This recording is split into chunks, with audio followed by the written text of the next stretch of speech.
नमस्कार. आज आपण आलो आहोत वर्धिष्णू संस्थेचे अद्वैत दंडवते यांना भेटायला.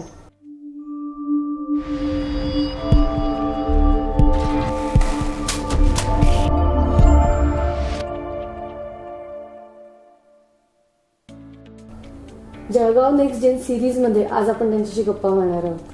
मी खूप काही बोलण्यापेक्षा त्यांच्यापासूनच सुरुवात करूयात. नमस्कार दादा. आज आम्हाला तू वेळ दिला त्याबद्दल तुझे खूप आभार. जळगाव नेक्स्ट जेन सिरीज मध्ये आपण खूप वेगवेगळ्या क्षेत्रातल्या युवकांशी संवाद साधतोय. मला हे खूप जाणून घ्यायला आवडेल की व्यावसायिकरित्या सगळेजण काम करताच आहेत, पण सामाजिक क्षेत्राला पूर्ण वेळ तू दिलाय, तर तो कसा आणि ती सुरुवात कशी झाली आणि आतापर्यंत तुझी जर्नी कशी राहील? सो सगळ्यात आधी तर थँक्यू सो मच मला इथे इन्व्हाइट केल्याबद्दल. माझ्या प्रवासाबद्दल सांगायचं झालं तर मी मूळचा जळगावचाच. माझं ग्रॅज्युएशन जळगावमधून झालं. MJ कॉलेजमधून मी कॉमर्स घेऊन ग्रॅज्युएट झालो आणि त्याच्यासोबतच मी कंपनी सेक्रेटरीज हा जो कोर्स आहे तो परस्यू करत होतो आणि त्याच्यासाठी जवळपास 4 वर्ष पुण्यामध्ये राहिलो. CS फायनल्सला होतो. काही काळ कॉर्पोरेटमध्ये जॉब केला आणि मग असं लक्षात आलं की मला माझं आयुष्य इथं नाही घालवायला आवडणार. सो असं ठरवलं की ते सोडायचं आणि जळगावला परत जायचं. सो 2010 साली मी जळगावला परत आलो आणि त्याच्या पुढची जी 2-3 वर्ष होती ती माझ्या स्वतःसाठी एक्सप्लोरेशनची वर्ष होती. म्हणजे काय करायचं हे माहिती नव्हतं, काय नाही करायचं ते कॉर्पोरेटने खूप चांगलं शिकवलेलं होतं. त्यामुळे पुढचे 2-3 वर्ष मी प्रचंड फिरलो. Gokhale institute of politics and economics जे आहे पुण्याचं, युनिसेफ आहे, दिल्ली स्कूल ऑफ इकॉनॉमिक्स आहे, यांच्या काही रिसर्च प्रोजेक्ट्सवर कामं केली आणि त्याच्यासोबतच पुणे विद्यापीठातून मास्टर्स केलं सोशिओलॉजी घेऊन. पण मुख्य हेतू असा होता की पुन्हा कॉलेजला जायचं नव्हतं. त्यामुळे तिथं डिस्टन्स एज्युकेशनमधून मी शिकत होतो आणि महाराष्ट्रातल्या वेगवेगळ्या गावांमध्ये जाऊन फिरत होतो. अच्छा, बरं. म्हणजे तेव्हापासूनच तू सामाजिक याच्यामध्ये किंवा ग्राउंड लोकांमध्ये यायला लागला होतास. आणि पुढचं कसं? सो तिथं फिरत असताना मुख्यतः त्याचे 2 हेतू होते. एक तर माझं स्वतःचं बालपण, माझं जे पण काही आयुष्य होतं ते शहरामध्ये गेलेलं होतं. त्यामुळे महाराष्ट्राच्या ग्रामीण भागाशी माझा फारसा संबंध आला नव्हता. सो महाराष्ट्रातल्या ग्रामीण भागातली लोक कशी जगतात, त्यांचे काय प्रश्न असतात, ते सगळ्या आयुष्याकडे कसं बघतात हे थोडंसं समजून घ्यायचं आणि त्याच वेळेस स्वतःला पण तपासून बघायचं की आपल्याला जे करावंसं वाटतंय ते खरंच किती मनापासून वाटतंय की ही थोडीशी टेम्पररी फेज आहे, नंतर पुन्हा एकदा आपण वळणार आहोत त्याच्याकडे. सो तिथून मला असं वाटतं की हळूहळू प्रवास सुरू झाला आणि 2013 साली मी आणि प्रणालीने, म्हणजे माझी जी बायको आहे, आम्ही दोघांनी मिळून असं ठरवलं की आता जेही काही करायचंय ते जळगावातच थांबून करायचंय. आणि मग त्यावेळेस Vardhishnu social research and development society जी संस्था आहे त्याची सुरुवात केली. आतापर्यंतचा अनुभव कसा राहिला या वर्धिष्णू संस्थेचा? कारण की मला हे माहिती आहे की कचरा वेचणारी मुलं आहेत, त्याच्यामध्ये आर्थिक दुर्बल घटक ज्या घटकातली आहेत ती सगळी मुलं आहेत. यांना सगळ्यांना शैक्षणिक याच्यामध्ये आणणं हा खूप मोठा टास्क आहे. मोस्ट ऑफ आतापर्यंत आपल्या जनरेशनची लोक डोनेशन देण्यापुरता मर्यादित राहतात, पण ग्राउंड लेवलला ज्या वेळेला तू गेलास तर तुला कसे अनुभव आणि समस्या नेमकी कशा झाल्या? सो ज्यावेळेस काम सुरू केलं त्यावेळेस अजिबात असं ठरलेलं नव्हतं की कचरा वेचक मुलांसोबत काम करायचंय किंवा शिक्षण हा विषय घेऊन काम करायचंय. आम्ही जळगावमधल्या कचरा वेचकांचं एक सामाजिक आर्थिक सर्वेक्षण त्यावेळेस केलं आणि हेतू असा होता की हे समुदायाला समजून घेऊया की नेमकी कुठली लोक आहेत, कुठून येतात, कशी जगतात, शिक्षण किती झालंय, आरोग्याचे काही प्रश्न आहेत का, व्यसनं असतात का, कचरा वेचणं ह्याच्याकडे ते स्वतः कशा नजरेने बघतात आणि त्यांना काय वाटतं की जो बाकीचा समाज आहे तो त्यांच्याकडे कसं बघतो. आणि हे करत असताना ऍक्च्युली मी पहिल्यांदा जळगावच्या वस्त्यांमध्ये गेलो. म्हणजे वयाची 21-22 वर्ष मी जळगावात आहे, पण मी तोपर्यंत त्याच्या आधी कधीच जळगावमधल्या आर्थिक दुर्बल वस्त्यांमध्ये फिरलेलो नव्हतो. आणि ज्यावेळेस तिथं फिरायला लागलो त्यावेळेस तिथल्या समस्या, तिथले प्रश्न, त्यांच्या अडचणी ह्या खूप प्रकर्षाने जाणवायला लागल्या. आणि हा जो डेटा गोळा केला त्यावेळेस लक्षात आलं की शिक्षण, आरोग्य आणि व्यसन हे 3 खूप महत्वाचे प्रश्न आहेत आणि त्यातही मुख्यतः लहान मुलांची जी संख्या आहे जी कचरा वेचण्यामध्ये येते ती खूप जास्त आहे. सो आम्हाला असं वाटलं की शिक्षण हे असं माध्यम आहे की ज्याच्यातून आपण आरोग्य आणि व्यसन या दोन्ही प्रश्नांना हात घालू शकतो आणि तिथून खरं तर कामाची जी सुरुवात आहे ती सुरू झाली. ह्याच्या पहिल्या टप्प्यामध्ये जळगावातलं मेहरुण भागातल्या छोटी भिलाटी हा जो परिसर आहे, जिथं मुख्यतः कचरा वेचणारी समुदाय जो आहे तो राहतो, तिथल्या एका मरी मातेच्या मंदिरामध्ये आम्ही आनंदघर नावाचं एक केंद्र सुरू केलं. आणि ते नाव जे डिनोट करतं त्याचा प्रयत्न असाच होता की शिकणे आणि शिकवण्याची जी प्रक्रिया आहे ती आपल्याला जास्तीत जास्त आनंददायी कशी करता येईल, मुलांसाठी सुद्धा आणि जे शिकवतायत त्यांच्यासाठी सुद्धा. पहिल्या टप्प्यामध्ये अडचण नाही म्हणणार मी, पण एकूणच वस्ती लोक थोडीशी इग्नोरंट होती. कोणतरी येतंय, काही दिवस राहील आणि नंतर निघून जाईल असा त्यांचा हेतू होता. त्यामुळे दुरून बघत होती ती आम्हाला. म्हणजे त्या मंदिराच्या भिंतीच्या पलीकडे राहून आम्हाला बघणारे डोळे खूप होते त्या काळामध्ये.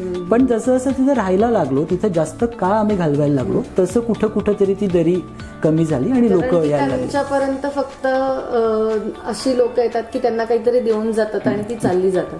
त्यांच्यामध्ये राहणारी आणि त्यांच्यासोबत राहून त्यांच्यासोबत जेवणारी, त्यांना आपलंसं म्हणणारी आणि त्यांच्यात सामावणारी ही खूप कमी असतात. आणि त्यांचा तो विश्वास आपल्यावर गेन करणं हा पण खूप मोठा टास्क होता.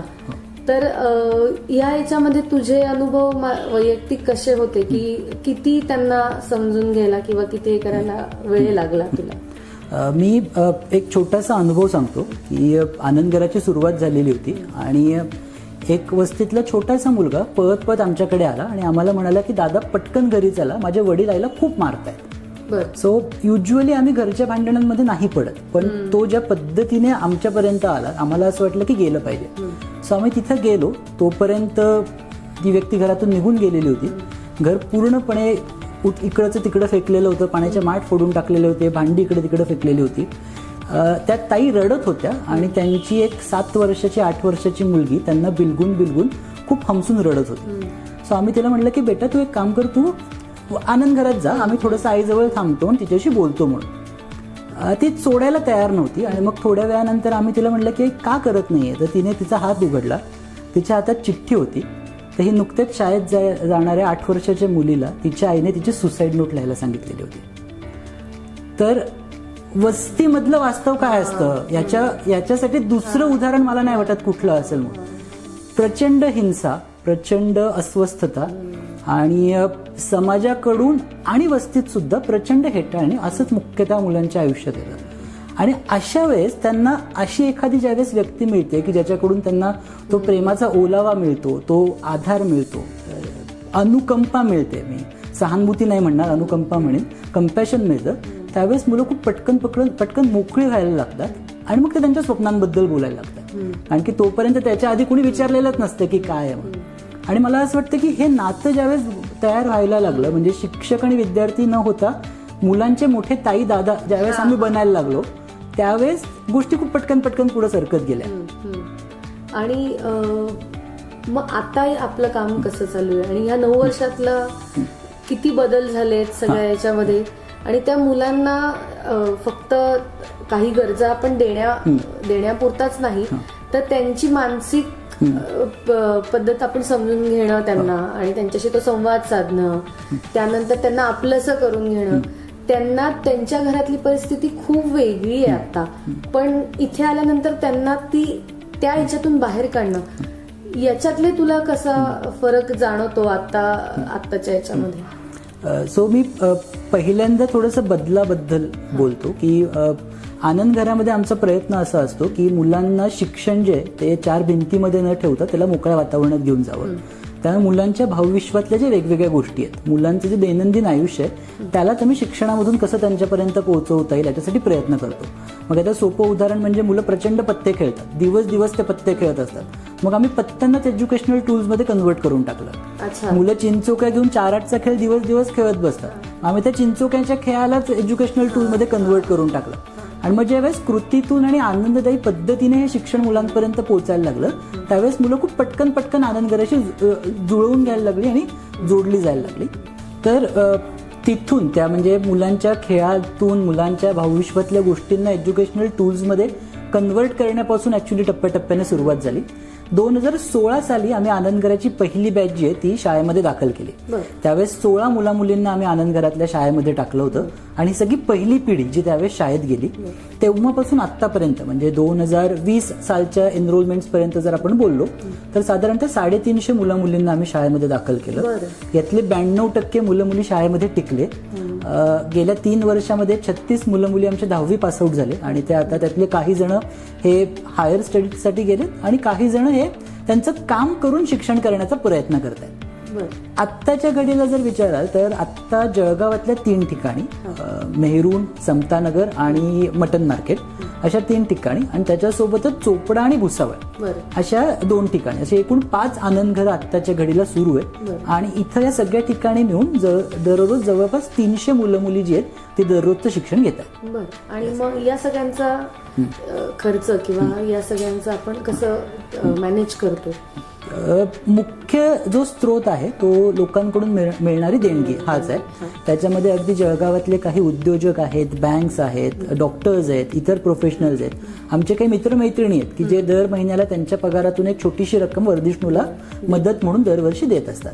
त्याच्यासोबतच विप्रो फाउंडेशन जे आहे, सो विप्रो हे आमचं गेल्या जवळपास 5 वर्षापासूनचं एक सगळ्यात मोठं फंडर आहे. त्याच्या सोबतीलाच मग अनलिमिटेड इंडिया म्हणून आहे, टीच फॉर इंडिया आहे, अशा काही संस्था आहेत की ज्यांच्या वेगवेगळ्या उपक्रमांचा आम्ही गेली काही वर्ष भाग आहोत आणि त्याच्यातून वेगवेगळ्या पातळीवरची मदत, मग ती केवळ आर्थिकच नाही तर कामाला स्पष्टपणे आणखीन पुढे कसं घेऊन जायचं, त्याला फक्त भावनिक आव्हानापुरतं मर्यादित न ठेवता एक डेटा ड्रिव्हन अप्रोच कसा आणायचा, ते मोजायचं कसं, या सगळ्या बाबतीमध्ये जी मदत आहे ती आम्हाला मिळत असते. बरं. आणि मला आता तुझ्याकडून काही वेगळी मुलांबद्दलची माहिती जाणून घ्यायला आवडेल.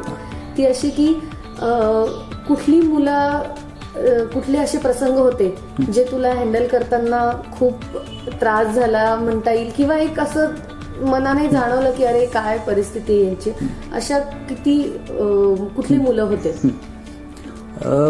असे खूप प्रसंग आले खरं तर. जो याच्या सुरुवातीलाच मी अगदी जो पहिला प्रसंग सांगितला की त्या छोट्या मुलीने तिच्या हातामधली दाखवलेली चिठ्ठी, ती चिठ्ठी माझ्याकडे आजही आहे, मी ती सांभाळून ठेवलेली आहे आणि ती कायम आपली जबाबदारी काय आहे मुलांच्या प्रती ह्याची मला वाटतं आठवण करून देत असते. त्याच्या सोबतीला असे बरेच प्रसंग आले जे माझ्यासाठीच म्हणून नाही तर इतरांसाठी पण आमच्या सोबत काम करणाऱ्यांसाठी खूप जास्त हादरून देणारे होते.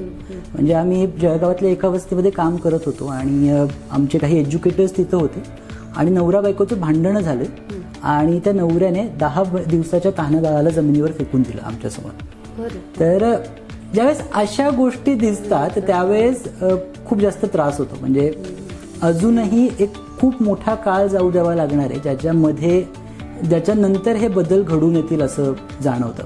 आणि मुलांच्या बाबतीत म्हणायचं झालं तर आम्ही त्यांचं बालपण सुरक्षित आणि आनंददायी करण्याचा प्रयत्न करतो.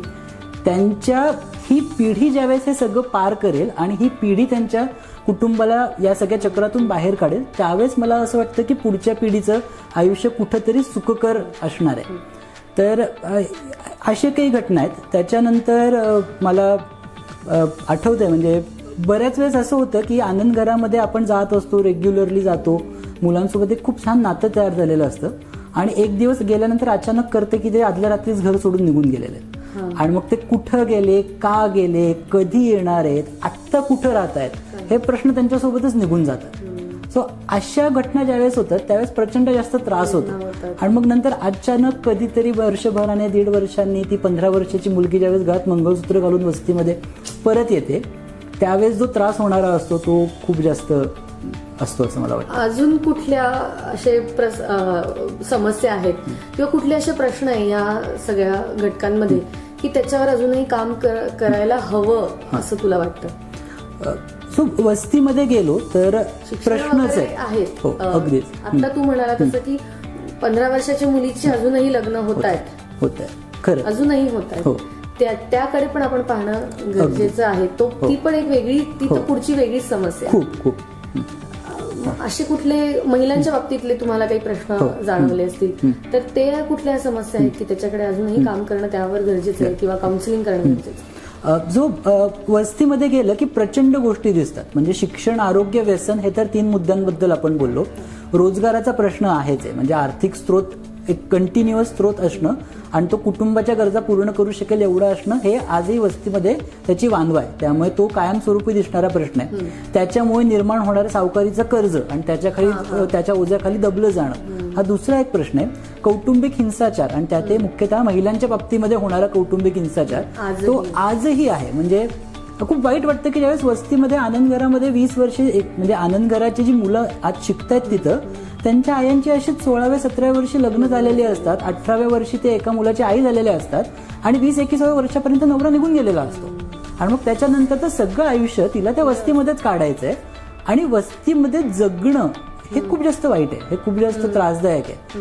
त्यामुळे ते तिथे आहेच आहेत, आरोग्याचे प्रश्न आहेच आहेत. त्याच्या पलीकडे होणारा वस्तीमधला जो इतर हिंसाचार आहे, जाती व्यवस्था आहे, लोकांकडून या म्हणजे आर्थिक दुर्बल घटकाकडे ज्या पद्धतीने बघितलं जातं ती मानसिकता आहे. तर प्रचंड प्रश्न आहेत आणि ज्याच्यावर कुणी ना कुणी काही ना काहीतरी करणं गरजेचं आहे. काय तुला हे कुठून क्लिक झालं पण की नाही मला याच्यासाठी हा पूर्ण वेळ द्यायचाच आहे, किंवा म्हणजे आता कॉर्पोरेट वगैरे मध्ये सगळीच तरुण मंडळी काम करतात आणि ह्या एज मध्ये प्रत्येकाला आपलं करिअर हे जास्त महत्वाचं असतं, पण सामाजिक क्षेत्रालाच आपलं करिअर करणं किंवा आपण त्याच्यासाठी पूर्ण वेळ देणं, तो कुठला प्रसंग ज्याने तू ठरवलं की नाही आता मी याच्यासाठीच हे करेन? सो त्याच्यासाठी मला असं वाटतं की एक प्रसंग नव्हता, पण ते म्हणजे सिरीज ऑफ इव्हेंट्स होते ज्याच्यामुळे मला असं वाटतं की मी इकडं आलो. कॉर्पोरेटमधलं माझं काम किंवा तिथे मी जोही काही काळ घालवला तो त्याच्यामधला खूप मोठा इन्फ्लुएन्सिंग फॅक्टर आहे. म्हणजे एका टप्प्यानंतर मला असं वाटायला लागलं की मी स्वतःच ते जे पैसा, स्पर्धा आणि सत्ता याचं जे चक्र आहे त्याचा भाग बनायला लागलेलो आहे आणि माझं आयुष्य कुठेतरी फक्त मी, माझं कुटुंब, माझं घर, माझा पैसा, माझा पगार याच्या पुरतंच फक्त फिरत राहतंय आणि असं नकोय मला. म्हणजे मला लोकात जाऊन राहायला आवडतं, लोकांमध्ये राहायला जास्त आवडतं. त्यामुळे तिथं कुठेतरी ते चक्र सुरू झालं. युनिसेफच्या आणि गोखले इन्स्टिट्यूटचे जे वेगवेगळे प्रकल्प होते त्याच्यातून ते आणखीन वाढत गेलं आणि अगदी 1-2 प्रसंग जर विचारशील तर मी 100% जो मला आठवणारा प्रसंग आहे की मी माझ्या पहिल्या प्रोजेक्टसाठी साताऱ्यातल्या एका छोट्याशा गावामध्ये गेलेलो होतो. विस्थापित झालेलं गाव होतं आणि जेव्हापासून ते विस्थापित झालेलं होतं तेव्हापासून आत्तापर्यंत त्यांच्याकडे विचारायला म्हणून कुणीही गेलेलं नव्हतं. सो मी गेलो, त्यांच्याशी बोलत होतो आणि त्या लोकांनी त्यांना खूपच आनंद झालेला होता. छोटासा पाडा होता म्हणजे चहा घ्या आणि त्यांनी माझ्यासमोर काळा चहा आणून दिला. सो मी म्हटलं की मी ना काळा चहा नाही पे. त्यामुळे सर घ्या, आमच्याकडे दूध नसतं त्यामुळे आम्हाला हेच घ्यायला लागतं. तिथं मला असं वाटलं की कुठं आपण CCD आणि बरिस्टामध्ये 200 आणि 250 रुपये ब्लॅक कॉफी आणि ब्लॅक टीवर घालवतो आणि कुठं ही लोक आहेत ज्यांच्याकडे नाहीये म्हणून त्यांना हे जगायला लागतंय. तर अशा काही छोट्या छोट्या गोष्टी होत्या की ज्या क्लिक करत गेल्या की अरे नाही, म्हणजे मला स्वतःला सॅटिस्फॅक्शन कुठे मिळेल तर मला लोकांमध्ये सॅटिस्फॅक्शन मिळेल, मला मुलांमध्ये जास्त सॅटिस्फॅक्शन मिळेल. आता कुठली अशी मुलं आहेत का की जी आपण शिकवली, सगळं केली आणि आता 10वीची तू म्हणतो बॅच झाली आणि परत तिथेच येऊन तुमच्यासोबत काम करतायत, किंवा त्यांना काय वाटतंय एक 10वीचं शिक्षण करून हायर एज्युकेशन मध्ये आले, त्यांच्या काय प्रतिक्रिया? मी एक छोटंसं उदाहरण देतो. आमचा जो सगळ्यात पहिला मुलगा जो 10वी पासआउट झाला त्याचे वडील तिथेच मरीमातेच्या मंदिराच्या बाहेर भाजीपाल्याची गाडी लावायची. त्याने 10वी केलं. त्याला इलेक्ट्रिशियन आणि इलेक्ट्रिसिटी याची खूप जास्त आवड होती. त्यामुळे त्याने त्याचं शिक्षण जे ITI केलं, डिप्लोमा केला, काही काळ पुण्यात काम केलं. आत्ता तो 21-22 वर्षाचा आहे. त्याने आत्ता मेहरूनच्याच बाजूला रामेश्वर कॉलनीमध्ये एक छोटंसं 1 BHKचं घर घेतलंय आणि त्याने त्याच्या आई वडिलांना आता सांगितलं की काम खूप झालं, आता आराम करा. तर हा पहिला मुलगा जो आनंद घरातून 10वी पासआउट झाला, हे एक उदाहरण झालं. पण त्याच्या पलीकडे आत्ताच्या घडीला आमच्या आनंद घरातून पासआउट झालेल्या आणि ज्या आत्ता 12वी फर्स्ट इयरला आहेत अशा आमच्या बऱ्याच मुली आता पुन्हा एकदा आनंद घरात येत आहेत आणि आनंद घरातल्या ज्या ताई आहेत त्यांना शिकवण्यासाठी मदत करतात. त्याच्यासाठी आम्ही एक छोटासा नवीन उपक्रम ऍक्च्युली आता सुरू करण्याचा प्रयत्न करतोय, ज्याला मे बी पुढचं पाऊल किंवा नेक्स्ट जेन असं काहीतरी म्हणता येईल की म्हणता येईल. तर असा प्रवास जो आहे तो सुरू आहे. आता भविष्यातले आपले कसे प्रोजेक्ट असतील किंवा अजून काय आपण करणार? आत्ता मागच्या वर्षी आम्ही महाराष्ट्राच्या पलीकडे आणि महाराष्ट्रातल्या सुद्धा आमच्यासारखंच काम करू इच्छिणाऱ्या ज्या इतर संस्था आहेत पण ज्यांना आम्हाला जे एक्सपोजर मिळालं, आम्हाला ज्या संधी मिळाल्या ते मिळत नाहीयेत, त्यांच्यासाठी 1 वर्षाचा एक सपोर्ट प्रोग्राम सुरू केला, ज्याच्यामध्ये आम्ही मुख्यतः निमशहरी आणि ग्रामीण भागातल्या संस्था आणि व्यक्तींसोबत काम करण्याचा प्रयत्न करतोय. गेल्या 2 वर्षामध्ये आम्ही महाराष्ट्र आणि मध्य प्रदेश मिळून अशा 8 संस्थांसोबत काम केलंय, जे त्यांच्या ठिकाणी आर्थिक दुर्बल घटकातल्या मुलांसाठी शिक्षण या विषयाला घेऊन काम करतात. पुढच्या टप्प्यातला आमचा प्रयत्न असा आहे की ह्या कामाला आत्ता फक्त महाराष्ट्र मध्य प्रदेश पुरतं जे मर्यादित आहे त्याला त्याच्याही पलीकडे घेऊन जावं, इतरही जी राज्य आहेत त्यांना त्याच्यामध्ये इन्क्लूड करावं. आणि आनंद घराच्या बाबतीत जर विचारशील तर आमचा असा प्रयत्न आहे की आम्हाला पुण्या मुंबईकडे जाण्यात इंटरेस्ट नाहीये. आम्हाला असं वाटतं की आनंद घरं जी असतील ती पुढच्या काही वर्षातली ही जळगाव आणि जळगाव जिल्ह्यापुरतीच मर्यादित असते. त्यामुळे कॉन्सन्ट्रेटेड जे काम असेल आनंद घराचं ते इथंच होईल. बरं, युवकांमध्ये अजूनही या क्षेत्राकडे येणं, जसं आपण बरिस्ता आणि सीसीडीचा विषय केला, इकडे यायला लवकर तयार नाही होत. पैसे देतील तेवढं डोनेशन देतील आणि काम म्हणजे त्यांची जबाबदारी संपली असं होतं. किंवा एक वेगळ्या पद्धतीने आज युवक बाकी तंत्रज्ञानाच्या याच्यामध्ये पण जात आहेत. कुठेतरी प्रत्यक्षात काम करण्यापेक्षा ते आधुनिक तंत्रज्ञानावर पूर्णपणे अवलंबून झाले. तर येणाऱ्या पिढीला, आत्ताच्या पिढीला तू काय सांगशील आणि कशा पद्धतीने त्यांनी या क्षेत्राकडे यायला हवं असं तुला वाटतं? मला असं वाटतं की न येण्यामागं एक आणखीनही महत्वाचं कारण असं आहे की अजूनही हा खूप जास्त प्रचलित समज आहे की सामाजिक क्षेत्रामध्ये काम करणं म्हणजे खांद्यावर पिशवी घेणं आणि घर सोडून निघून जाणं. तिथं सुद्धा तुमच्या आणि तुमच्या कुटुंबाच्या गरजा पुरवेल आणि तुमचं भविष्य सुरक्षित करेल इतपत पैसा आहे हे ज्यावेळेस टप्प्याटप्प्याने लोकांना समजायला लागेल त्यावेळेस मला असं वाटतं की तरुणांची संख्या जी आहे ती याच्यामध्ये यायला खूप जास्त किंवा सुरुवात होईल. त्याच्या पलीकडे जाऊन मी असं म्हणेन की ज्यावेळेस मी स्वतःपुरताच विचार करत असतो त्यावेळेस मग माझे प्रश्न सुद्धा स्वतःचेच असतात. मी ज्यावेळेस ते तोडून समाजामध्ये जाऊन मिसळतो त्यावेळेस माझे प्रश्न माझे राहत नाहीत, माझे प्रश्न समाजाचे होतात. अशा अनेक घटना घडलेल्या आहेत गेल्या काही वर्षांमध्ये की ज्यावेळेस आम्हाला ह्याच सगळ्या लोकांनी मिळून तारलंय. फक्त वर्धिष्णू किंवा आम्हीच लोकांना मदतीसाठी जातोय असं नाहीये. समाजाकडून सुद्धा तेवढंच भरभरून प्रेम, आपुलकी जी आहे, सपोर्ट जो आहे तो मिळतोय आणि तो खूप जास्त गरजेचा आहे असं मला वाटतं. तर मी हेच सांगेन की थोडंसं आपण जर आपली कवाडं उघडली आणि उघड्या डोळ्याने आजूबाजूच्या समाजाकडे जर बघितलं तर तिथले प्रश्न पण दिसतील आणि मग if not me then who हा प्रश्न विचारावा. मी नाही तर मग दुसरं कोण, आणि त्याचं उत्तर जर मिळालं तर हे खूप जास्त सोपं आहे असं मला वाटतं. निश्चितच हे सगळं आपण पाहतोच आहे, पण यामध्ये की सामाजिक काम करताना अनेकदा असं असतं की काय तुम्ही बाहेरच जाताय फक्त ते करतायत, अशा याच्यात तुला घरच्यांची साथ आणि खास करून याच्यामध्ये स्वतः तुझी पत्नी स्वतः त्या ठिकाणी सहभागी होते, येते, हा तिचा कसा याच्यात सहभाग आहे आणि तुम्ही कशा पद्धतीने दोघं वाटचाल करता? सो पहिल्या टप्प्यामध्ये तर घरच्यांबद्दल जर विचारशील तर माझ्या आईबाबांनी कायमच मला स्वातंत्र्य दिलं की CS करण्याचा निर्णय माझा होता, तसं तो सोडण्याचा निर्णयही माझा होता.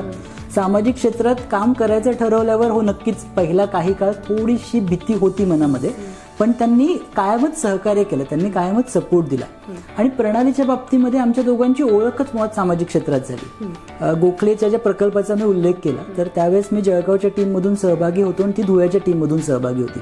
आणि आमची मैत्री, आमचं प्रेम जे तेच मुळात हे सामाजिक प्रश्न, आपल्याला काय करण्याची इच्छा आहे, नेमकं आयुष्यात काय करायचं या सगळ्यांना घेऊनच सुरुवात झाली. त्यामुळे काम करायचं ज्यावेळेस ठरलं त्यावेळेस एकाने करायचं आणि दुसऱ्याने दुसरं काहीतरी करायचं असं न करता आपण दोघंही मिळूनच काम करूया असं सुरुवातीला पासूनच आमच्या ठरलेलं होतं. आणि आत्ताच्या टप्प्यावर पण आनंद म्हणजे वर्धिष्णूचा विचार केला तर आत्ता जवळपास आमची 17 जणांची टीम आहे की जी जळगाव, चोपडा आणि भुसावळ इथं मिळून काम करते आणि वेगवेगळे प्रकल्प आहेत. प्रणाली मुख्यतः आनंद घराचं जे ऑनग्राउंड इम्प्लिमेंटेशन आहे ह्याचं जे जबाबदारी आहे ती मुख्यतः ती सांभाळते आणि मी माझ्या बाबतीमध्ये मग फंड रेझिंग, डोनर्स मॅनेजमेंट, वर्धिष्णूच्या कामाला इतर लोकांपर्यंत घेऊन जाणं या सगळ्याची जबाबदारी सांभाळतो.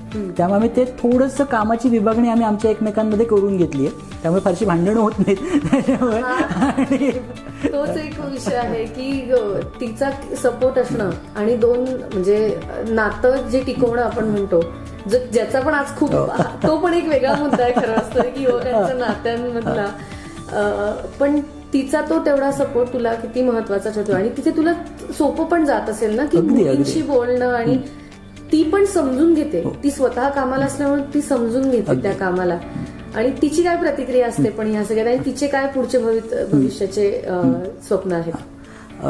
मला असं वाटतं की आमच्या दोघांमध्ये ती जास्त भावनिक पण आहे आणि प्रॅक्टिकल पण आहे. त्यामुळे ती डिस्टर्ब जरी झाली या सगळ्याकडे बघून तरी ते फार काळ नाही टिकत. त्याच्यावरती आपल्याला काय करता येईल, तो प्रश्न आपल्याला कसा सोडवता येईल ह्याच्यासाठी ती मुख्यतः विचार करते आणि मग ते करण्यासाठी स्वतःला झोकून देते. त्यामुळे हे मी खूप जास्त प्रणालीमध्ये बघितलंय कायमच. भविष्याचा जर विचार केला तर आत्ता मी म्हणलो तसं की आनंद घर आणि वर्धिष्णू हेच आमचं स्वप्न आहे आणि त्यालाच एकत्रितपणे कसं आपल्याला इम्प्लिमेंट करता येईल आणि त्याला कसं पुढे घेऊन जाता येईल ह्याच्यासाठी मुख्यतः आम्ही काम करतो आहोत. प्रणालीच्या बाबतीमध्ये तिला आणखीन जास्त मुलांची सायकोलॉजी, मुलांचं डेव्हलपमेंट जे म्हणजे शारीरिक आणि मानसिक विकास या दोन्हीमध्ये खूप जास्त रस आहे आणि ती त्याला आणखीन जास्त कसं समजून घेता येईल आणि मग त्याला वर्धिष्णूच्या कामाचा आणखीन जास्त हिस्सा कसं करता येईल याच्यासाठी मुख्यतः प्रयत्न करते.